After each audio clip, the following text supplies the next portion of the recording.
예. 예.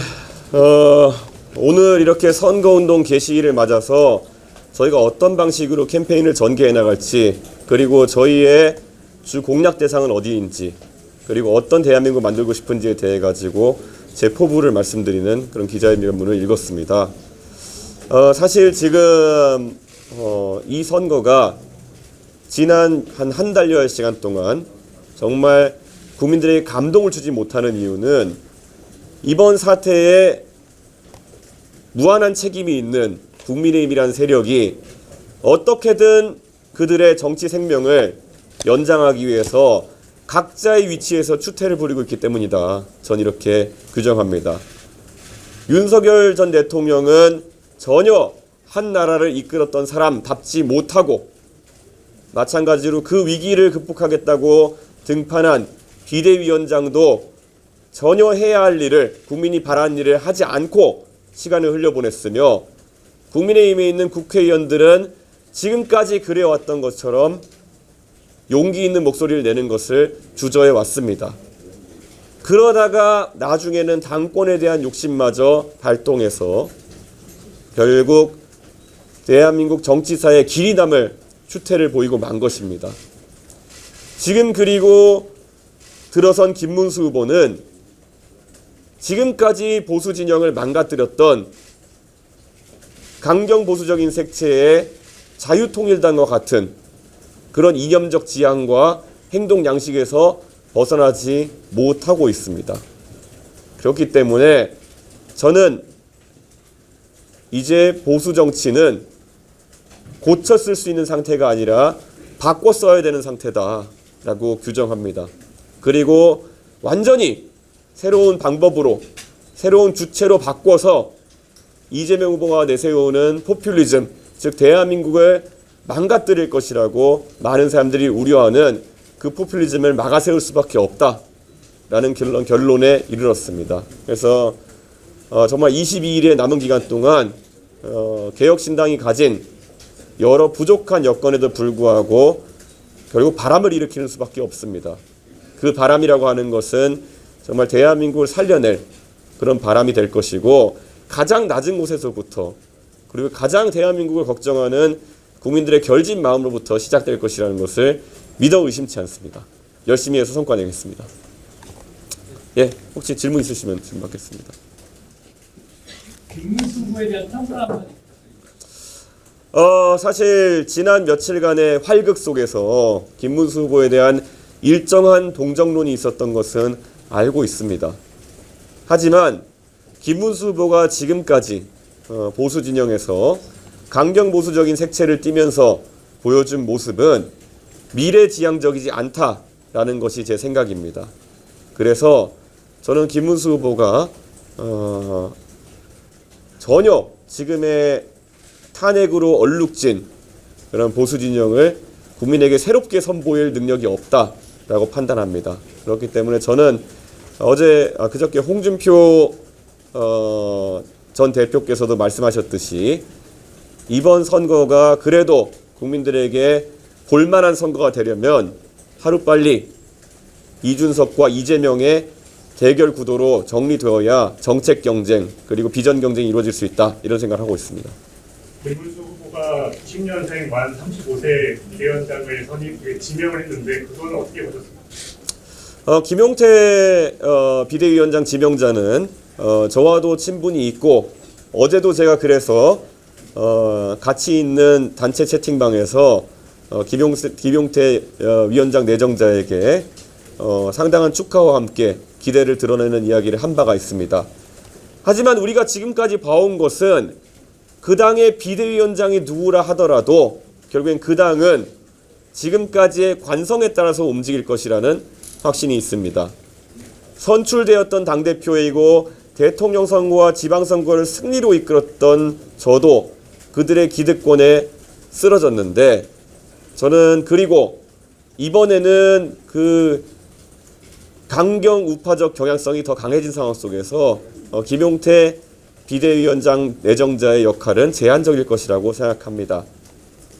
그래서 저는 국민의힘의 장기적인 변화, 그런 비전이 없는 상태에서의 그런 대선용 인선이라고 하는 것은 큰 의미는 없다 이런 생각을 합니다.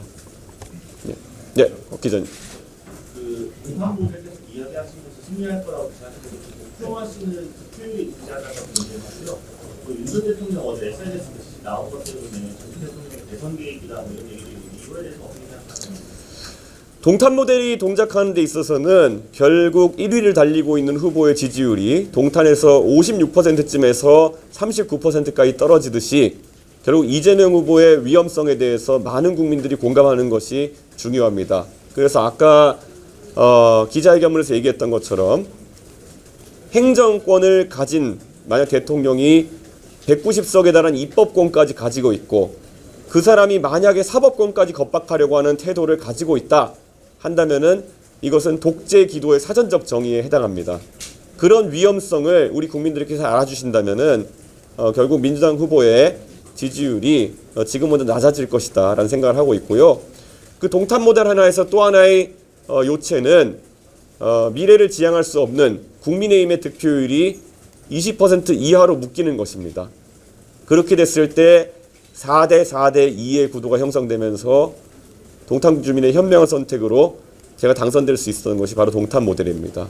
그래서 만약에 이재명 후보의 그런 독주를 견제하고 싶은 국민들이 계시다면은 우선 4대 4대 2의 구도를 빨리 만들어주시는 것이 중요하다. 현실적으로 국민의힘이 10% 밑으로 떨어지는 것은 불가능할 것입니다. 그렇기 때문에 빨리 20% 밑으로 국민의힘의 후보의 득표율을 제한해 주시면 그럼 그게 동탄 모델에 대한 1단계가 구축되는 것입니다.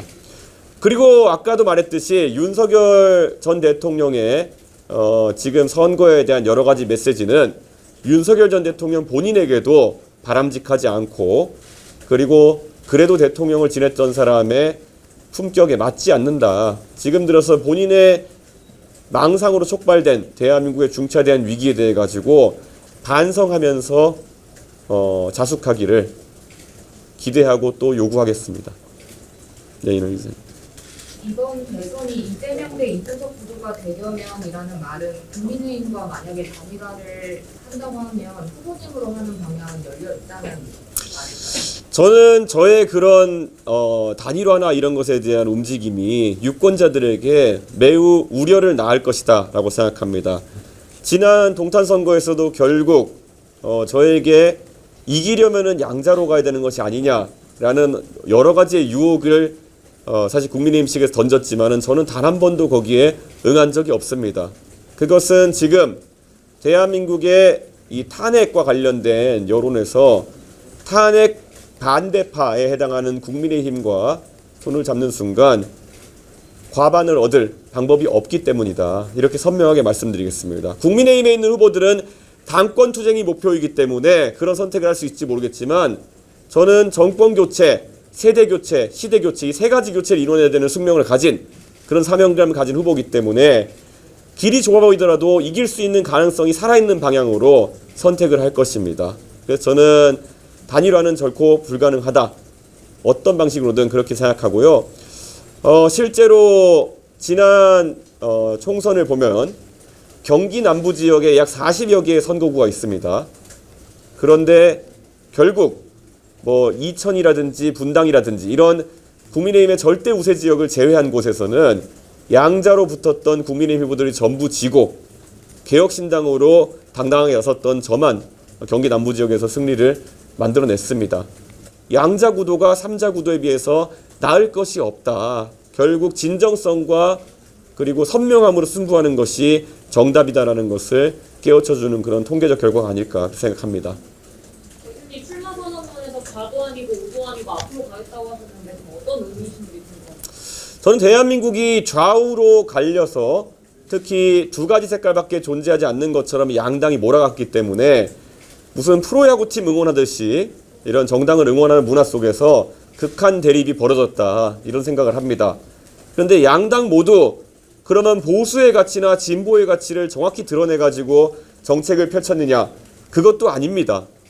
결국 보수 진영이 하는 곳은 누군가를 감옥에 넣기 위한 정치적 투쟁, 또 진보 진영에서는 방탄하기 위한 정치적 투쟁 이런 것들로 시간을 보내왔던 것이 사실입니다. 그런데 앞으로 가는 것은 선명하게 다른 방향이라고 저는 생각합니다. 저는 제가 정치를 하면서 진영 논리에 휩쓸리기보다는 대한민국을 위해 필요한 제언들을 해오면서 정치해왔다고 생각합니다. 노인 무임승차에 대해서도 그것이 결코 신생정당인 개혁신당의 표에는 도움이 되지 않을 수도 있지만 대한민국의 미래를 위해서는 누군가 이야기해야 된다고 생각해서 꾸준히 지적해왔던 것이고 최근에 드러난 것은 역시 개혁신당과 이준석이 옳았다라는 이야기를 들을 정도로 지하철 요금 관련한 여러 가지 상황은 악화되고 있습니다. 그것 외에도 전장위원이라는 단체가 부적절한 방법으로 서울 시민들의 발을 잡아두는 방식으로 자기들의 뜻을 관철하려고 했을 때 주장은 어떻게 되든 관계없으나 그 방식이 틀렸다는 지적을 해온 것도 결국엔 꼭 필요한 주장이었다고 생각합니다. 저는 이런 것처럼 지금도 저희가 내놓는 공약들이나 이런 것들이 어떤 진영 논리에 의해 가지고 공격받을지 모르겠지만은 대한민국의 미래를 놓고 봤을 때는 꼭 앞으로 가기 위해서 해야 되는 주장이 될 것이다. 이런 생각을 합니다. 저희가 이번에 지방자치를 활성화시키기 위한 법인세와 그리고 최저임금의 일정 부분의 자율화라든지 이런 것들은 이미 국제적 조류 속에서 어떤 정치인이든 이미 대한민국에서 말했어야 되는 것입니다. 그런데 다만 이런 것들을 첨예한 진영 대립 속에서 말하지 않았던 정당들이 늦춰왔던 것뿐입니다. 오늘 제가 선거운동의 시작점을 정말 지금까지는 대한민국의 수출 산업을 이끌었지만 최근에 러스트벨트로 분류될 정도로 산업이 쇠락하고 있는 여수 국가산업단지로 고른 것도 할 말은 하겠다는 취지이고 그 할 말이라는 것은 양당이 두려워서 하지 못했던 정확한 해법을 내겠다는 의지다. 그게 바로 앞으로 가는 방법이다. 이렇게 설명드리겠습니다. 네. 또 혹시 질문 있으신가요? 네. 혹시 홍 후보 대선캠프를 영입하실 생각 있으신가요? 실제로 홍준표 후보께 제가 홍준표 후보는 정치적인 휴지기를 가진다고 하셨기 때문에 후보님 캠프에서 특정한 인사들이 좀 도움을 줄 수 있냐 해서 홍준표 후보님이 한 2명에서 3명 정도를 아주 긍정적으로 말씀해 주셔가지고 홍준표 후보님 직접 그분들에게 의사도 전달하셨고 그분들이 각자의 현재 위치에서 좀 정리하는 시간을 갖고 있는 상태입니다. 네, 그렇기 때문에 곧 그런 인선은 발표할 수 있을 것으로 예상됩니다. 오늘 방금 이야기해주신 거 제외하고 이재명 후보와 김문수 후보와 차별점을 두시고 또 많은 있는지 모르겠어요. 이제 공약이나 이런 것들은 선명하게 차이가 날 것이고요. 외람되게도 김문수 후보 측 공약은 저희가 아직까지 파악이 좀 어려운 상태입니다. 그래서 그런 차별점은 차차 선거가 진행되면서 국민들께 전달드릴 수 있도록 하고요. 오늘 제가 아침 라디오 방송에 가서 이렇게 이야기했습니다. 지금 대한민국의 미래를 준비하면서 아이를 키우고 계신 그런 유권자분들께 딱 이 선명한 대비를 보여드리려고 했습니다. 만약에 지금 아이를 키우면서 아이에게 우리 아이가 이렇게 자라야 된다 라는 하나의 롤모델을 설정하고 싶다면은 그것이 과연 기호 1번 이재명 후보입니까? 아니면 기호 2번 김문수 후보입니까? 아니면은 중산층 가정에서 태어나서 정말 이 사회가 추구하는 사다리를 밟아 올라가면서 성장해서 지금의 당대표도 지내고 결국 대통령 후보까지 오게 된 저 이준석입니까를 선명하게 좀 물어보고 싶습니다.